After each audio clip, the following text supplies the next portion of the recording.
Non te l'ho mai fatte ancora. Insomma, la Champions League per il Bologna credo che sia un... Diciamo che noi abbiamo fatto poco. L'avete raccontato, diciamo. Ecco, sì, più quello, ecco. L'altra questione, partiamo dalla, tra virgolette, più semplice, ovvero la clausola di Zirkzee. Insomma, ultime notizie, ultimissime, Fabrizio Romano anche, che danno un Milan che avrebbe informato il Bologna circa la volontà di pagare la clausola. Cosa mi sai dire? Ma guarda, allora, devo dirti la verità, al Bologna ancora questa cosa non risulta, ma non è decisiva, nel senso che magari il Milan intende farlo, non ha ancora comunicato al Bologna, ma si è messo nelle loro idee anche perché onestamente le clausole contrattuali che Bologna ha con Zirkzee, in questo caso sono le clausole del Bologna con Zirkzee, perché è una clausola su cui noi abbiamo fatto 200 ricerche e non ne siamo ancora venuti a capo, perché c'è una parte di clausola Bologna-Bayern e una parte di clausola Bologna-Zirkzee, perché la situazione qual era a suo tempo, e parliamo dell'estate 22, il giocatore in Italia non ci voleva tornare perché era stato a Parma e non si era trovato bene, oltre a farsi male, era il Parma poi che retrocesse, quello che sappiamo, con 1000 problemi. La gente non voleva portarlo via dal Bayern, ma voleva tenerlo un altro anno per farlo andare a scadenza e quindi poi incassare evidentemente una maxi commissione. E il Bayern non voleva darlo alla cifra che il Bologna aveva da spendere in quel momento lì, che erano circa 8 milioni e mezzo. Diciamo che si è cercato di accontentare un po' tutti, con condizioni che un anno fa comunque per il Bologna sembravano enormemente vantaggiose. Oggi evidentemente lo sono un po' meno, perché chiunque in Europa circa 40 milioni lo viene a prendere. Poi sappiamo che non sono 40 perché c'è la maxi commissione da dare a Kia Joorabchian, che è il suo agente, però il Milan sicuramente è tra quelle che si è mossa di più, che si è mossa meglio, che si è mossa con più convinzione. Fino a un mesetto fa si era parlato anche dell'Arsenal, ma mi sembra di leggere anche dalle varie voci che l'Arsenal forse va più su altri profili, e questo è un ragazzo che a quella cifra lì, anche perché poi tra l'altro di quella cifra lì al Bologna non entra tutta, quella cifra lì del Bologna entrano circa 21-22 milioni circa per il famoso 45% lasciato al Bayern di Monaco per i famosi accordi di qui sopra. E il Bologna sa da tempo, e Fenucci in questo è stato molto onesto, ha detto noi non siamo padroni del destino di Zirkzee, è lui il padrone del suo destino, e così è. Io Alessandro ti chiedo, visto che tu hai avuto modo, no, di osservarlo per tutta la stagione, se secondo te è il profilo giusto per una squadra come il Milan, e se secondo te come sarà l'approccio con uno stadio come quello di San Siro?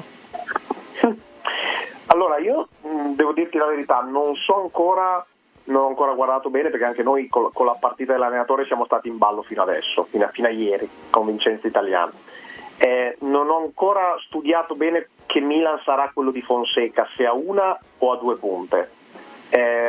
Ti dico questo perché nel modulo e nell'assetto di Thiago Motta Zirkzee è stato fenomenale, da punta unica, di fatto facendo il regista offensivo di tutta la squadra, i tempi dell'attacco li gestiva lui.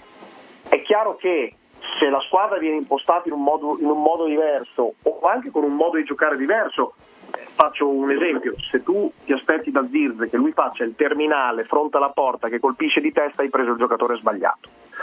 Perché non è un caso che il Bologna quest'anno l'unico momento in cui forse ha avuto un po' di difficoltà a segnare è stata quando trovava le squadre molto chiuse, perché non è un centravanti classico, è un 9,5, tutti l'hanno chiamato così, no? È un trequartista nel fisico di una punta, che ha un talento, è un occhio per la giocata, per l'assist, per il dribbling fenomenale.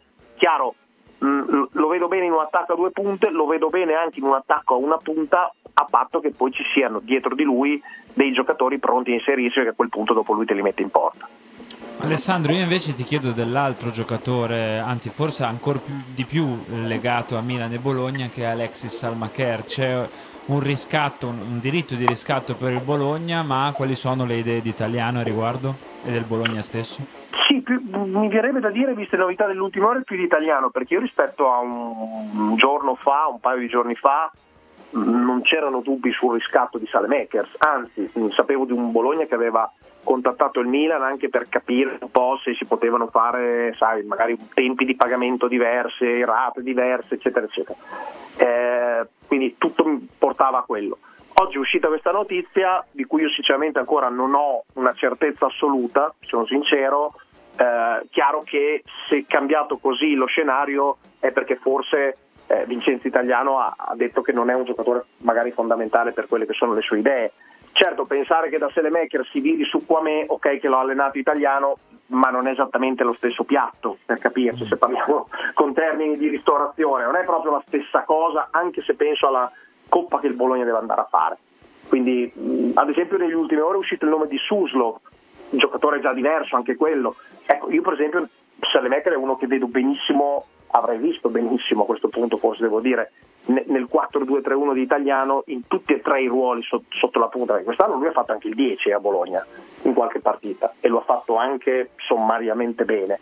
Ha avuto degli alti e bassi, però fino a ieri l'altro onestamente su questo riscatto c'era molta più fiducia per non quella che magari si sente oggi. Se abbiano magari detto vediamo se ci sono altri profili o quant'altro, lo scopriremo, anche perché attenzione, il giocatore magari torna al Milan, ma nulla poi impedisce eventualmente, tanto scusate che qua i cani abbaiano, nulla poi impedisce eventualmente di tornarci sul giocatore in un secondo momento se magari non hai trovato diciamo così la soluzione ideale. Pensiero in totale libertà, visto che mi dicono da Verona che Suso costi 15, ecco, tra Suso a 15 che a me piace e Selemaker a 10 io non ho un dubbio. Io Alessandro, l'ultima cosa che ti chiedo è una sorta di quasi di sì o no, nel senso, a Bologna interessa, diciamo così, mettere gli occhi su due terzini del Milan, ovvero Ballo Touré e Florenze? Allora, tu sai che ne abbiamo parlato fuori onda, in termini di mercato usare i termini assoluti è sempre complesso. Che risulti a me, no. Anche perché il Bologna, tra virgolette, un suo Florenzi ce l'ha già, che è Lollo De Silvestri, perché onestamente Florenzi, aiutatemi voi, ma quest'anno a livello fisico ha avuto anche i suoi bravi problemi, quindi Florenzi è lo stesso ruolo di De Silvestri. So di un Bologna che vuole rinnovare De Silvestri, se rinnovi De Silvestri e prendi Florenzi rischi di avere magari molta esperienza ma magari meno prontezza fisica. Ballo Touré è un nome che gustava a Sartori l'anno scorso. È vero che Sartori è, perdonami la brutta metafora, un assassino che torna spesso due volte sul luogo dello stesso delitto, nel senso che magari non è riuscito a prendere un giocatore e ci torna, è il caso magari di Strand Larsen di cui si è parlato, è il caso di altri, però ecco, su Ballo Touré, visto che non mi sembra tra l'altro reduce da un'annata sensazionale, per capirci, infatti non so se sarà questa. Sicuramente il Bologna perde Christiansen, perché Christiansen era come Selemaker un altro di quelli con diritto di riscatto, ma in questo caso un diritto di riscatto a 15 con Leicester, che non ha più Enzo Maresca, che è l'allenatore che lo vedeva poco, quindi diciamo lì un terzino sinistro sicuramente il Bologna deve trovarlo. Pensare che si vada su Ballo Touré, ecco, qualche dubbio in più. Alessandro, scusa, in chiusura velocissimo una curiosità proprio mia su un giocatore che ho visto l'altra sera al Dallara dal vivo, mi ha impressionato, che è Calafiori. Cosa fa? Rimane lì oppure anche lui è destinato a prendere il volo dopo la magica stagione? Io credo che su Calafiori il Bologna si giochi tanto di quelle che sono le diciamo le intenzioni, no? Il volto che dai anche al di fuori, perché perdi Zirze, vabbè, le clausole erano tali che non eri padrone del tuo destino. Su Calafiori, che è qui da un anno, non da 3, sei padrone del tuo destino. Oltretutto ti dico già che anche su Calafiori c'è una percentuale simil Zirze da dare alla squadra d'appartenenza che è il Basilea. Quindi oltretutto, diciamo, su un affare da 40 milioni fai conto che 15-16 andrebbero al Basilea. Quindi sul privarsi di un giocatore del genere che ha fatto un primo anno del genere, oltretutto quest'anno sei in Champions, cioè di solito quando i giocatori fanno buone stagioni e fai magari non le coppe o fai la Conference è un conto, cioè comunque un primo anno di Champions anche per lui. Io credo che il Bologna voglia tenerlo, e tra l'altro da quello che so, poi prendila come beneficio di inventario, su come si sono lasciati per Motta la Juve, ecco, se c'è una squadra a cui non vorrebbero darlo è proprio la Juve. Alessandro, grazie come al solito, buon pomeriggio, alla prossima. Ciao, grazie. Ciao, grazie. Ciao Ale, grazie. Alessandro Mostini del Corriere della Sera di Bologna. Scusa, quanto ha detto che vale Calafiori? Perché non ho... ipotizzava, diceva su un trasferimento di 40. No, era una cifra, credo che... no, pensavo di aver capito male.